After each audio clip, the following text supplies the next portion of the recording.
ቅዱስ ሚካኤል እንደ መብረቅ እያበራ ከሰማይ ወርዶ ሰይጣኑን አንቆ ያዘው። ሚካኤል ጊዜ ሳይደርስ እንዳታጠፋኝ ከእንግዲህ ወዲህ ይሰወድ አለበት አልደርስም እያለ ጮኸ።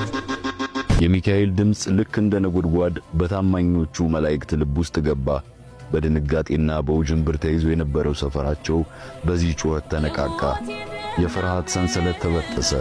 መላእክቱ በአንድ ድምፅ መጮህ ጀመሩ። መኑ ከመ አምላክ፣ እንደ እግዚአብሔር ያለ ማን ነው? ሰማይ በሁለት የማይታረቁ ጩኸቶች ተሞላች። በአንድ በኩል እኔ የሚለው የሳጥናኤል የትዕቢት ጩኸት፣ በሌላ በኩል ደግሞ እንደሱ ያለ ማንም የለም የሚለው የሚካኤልና የታማኞቹ የእውነት መዝሙር። የጦርነቱ መስመር በግልጽ ተሰመረ። ሁለቱ ሰራዊት በሁለቱ የተለያዩ መፈክሮች ስር ፊት ለፊት ተፋጠጡ።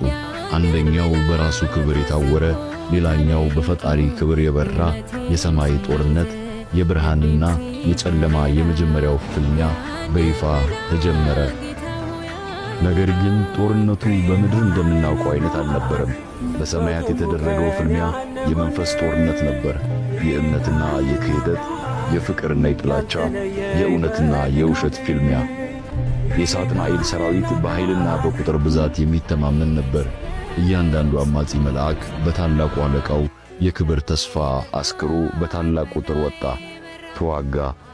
ሰማያት በግርግር ተሞሉ። የብርሃን ፍጥረታት እርስ በርስ ሲጋጩ ፍጹም የነበረው ስምምነት ተናጋ።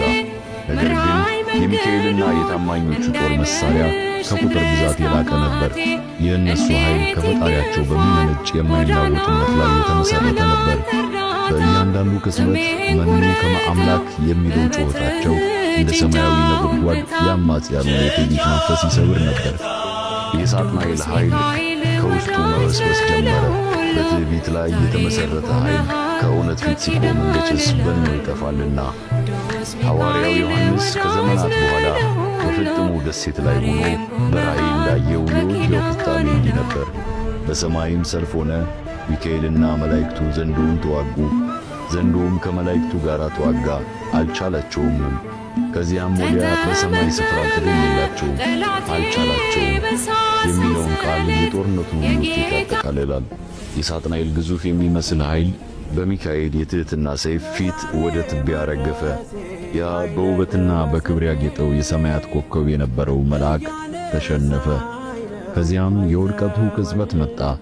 በፍጥረት ከታናሽነቴ ተግቶ የጠበቀኝ ካጋንንት አሰራር ምልጃው የታደገኝ ዛሬም አለ ጎኔ በጎልማሳነቴ የልቤ ብርሃን